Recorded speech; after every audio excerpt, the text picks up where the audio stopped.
C'est une contrée mythique où les sommets effleurent les nuages. Aux portes du Tibet, une expédition serpente à travers les cols. 40 chevaux, une caravane d'un autre temps embarque ces randonneurs français pour une aventure inoubliable. Et la Zalée fleurit juste à gauche, là. Être entouré d'yak, être entouré de huttes, c'est ça qu'on cherchait. C'est quand même un grand bonheur, là. Destination, le toit du monde. Cette excursion, c'est Constantin de Slizevitch qui la dirige.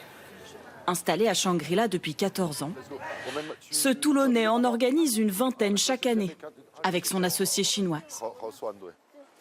Ce matin, sur ce marché, c'est l'heure des derniers préparatifs. Sur ma liste, j'ai le jour 1, le jour 2, le jour 3, avec à chaque fois petit déjeuner, déjeuner, dîner. C'est une organisation militaire. Une vingtaine de bouches à nourrir. 4 sacs, c'est bon. Avec des produits typiques de la région. Morilla. Qui conviennent au palais français. Donc là, c'est du yak. Hein. Mais pas que. Moi, j'aime bien quand c'est pimenté. Relevé quand même. Ah, puis il est fort en plus. Oh là là. Ces victuailles rejoignent plus d'1 tonne de matériel. Soigneusement empaquetés par les muletiers, payés 50 € par jour par Constantin. Ici, pas question de voyager léger. Je crois que la caisse de pain elle est autour de 25 kilos. C'est le confort qui prime. L'idée, c'est vraiment de pouvoir redonner cette idée du voyage d'antan. C'est pour ça qu'il y a un peu tout ce côté un peu désuet. Une aventure hors du temps. 125 à mon avis, c'est peut-être grand. C'est ce qu'est venu chercher ce groupe d'amis français qui vit entre Paris et Singapour. Prêt à randonner pendant 4 jours, emmené par Constantin. Je pense que le groupe est solide, hein. Donc voilà, mais on reste ensemble. Qui a peut-être parlé un peu vite. Car si les 3 familles amorcent la première ascension toutes ensemble, 1 heure plus tard, un Français s'est déjà perdu. Mais il n'a pas dû saisir qu'il fallait tourner à gauche. Et à l'arrière, la petite Daphné, 11 ans, supporte mal le manque d'oxygène. Profite d'être sur le plat pour reprendre ton souffle.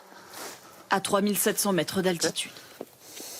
En tête de cortège, sa grand-mère, Danielle, 78 ans, elle, ne ressent plus l'effort, grisée par ses paysages. Le Tibet, pour moi, c'est un grand mythe. Ça a été le sujet d'une de mes premières rédactions en 6e. Encore 2 heures de marche pour atteindre le campement avant la nuit. Heureusement, les 20 muletiers, eux, ont pris de l'avance. Nés au pied de ces montagnes, les Tibétains connaissent par cœur cette ancienne route du thé et savent dresser le camp en 2 heures à peine. On met un peu plus de temps que d'habitude, parce que là on a 12 tentes à monter. L'idée c'est d'offrir aux clients le même service que dans un hôtel 5 étoiles.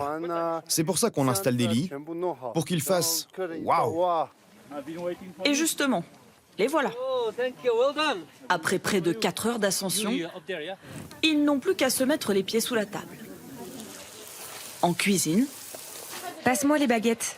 c'est Chilienne qui régale. Aidée de quelques commis Moi, je suis préposé au poivre. et de sa lampe frontale. En altitude, les plats se refroidissent très vite, donc notre organisation doit être parfaite. C'est un peu comme faire de la magie. Et c'est sur les tables qu'elle opère le mieux. Chandelier, argenterie et la star de l'assiette, le filet d'yak.